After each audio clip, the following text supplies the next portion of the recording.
Mr. Speaker, I ask unanimous consent that all members may have 5 legislative days within which to revise and extend their remarks and include extraneous material on ESCON Res 33 currently under consideration. Without objection. Mr. Speaker, I yield myself such time as I may consume. Without objection. Mr. Speaker, we're here because my Democrat colleagues have shut the United States government down, the Department of Homeland Security, for now 74 days. They have held the American people hostage and have imperiled the safety of every citizen of this country for their ridiculous and even dangerous demands. They're not serious. We had a four corners agreement between Republicans and Democrats in the House and the Senate. They reneged.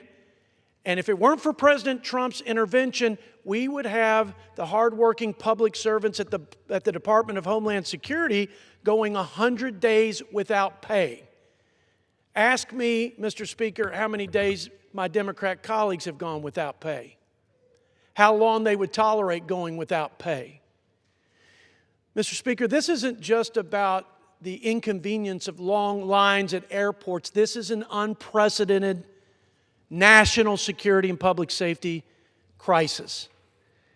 And this is the moment we take the keys from the kids and we say no more of this nonsense, and we open up the people's government and we restore the safety and security of the American people.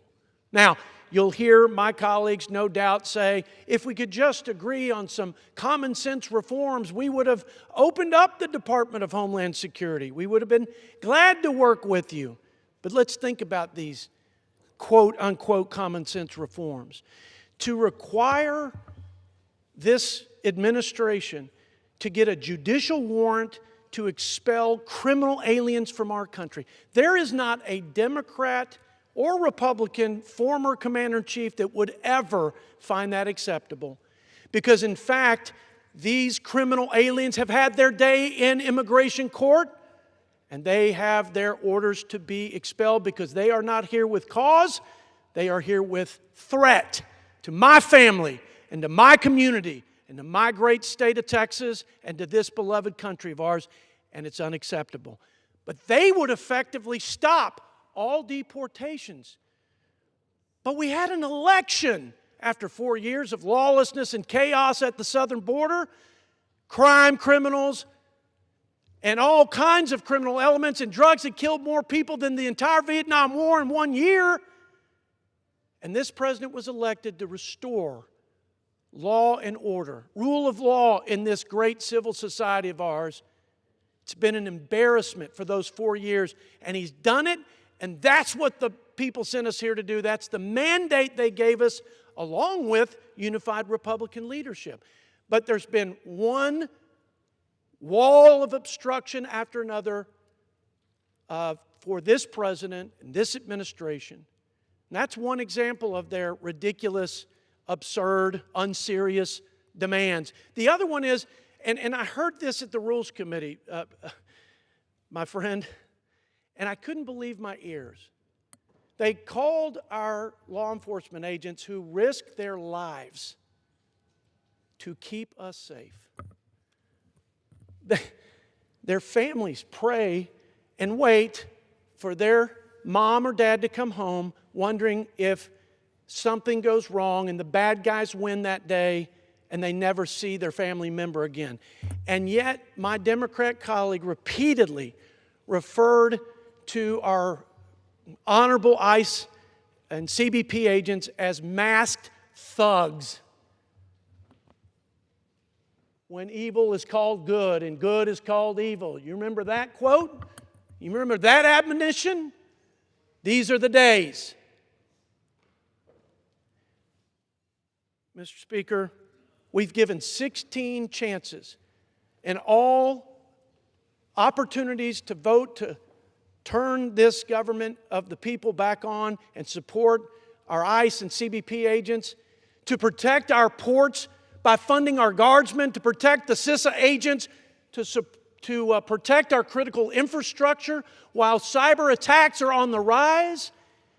and to resource our FEMA agency to be ready to respond to our citizens in a natural disaster. 16 times they said no. No.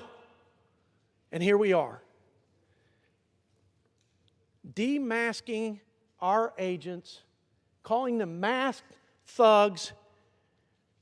8,000% increase, Mr. Speaker, in death threats to these gentlemen and gentle lady who wear the badge, who wear the uniform, who protect the thin blue line. 1,300% increase in assaults. 3,200% increase in vehicular assaults. We know who they are.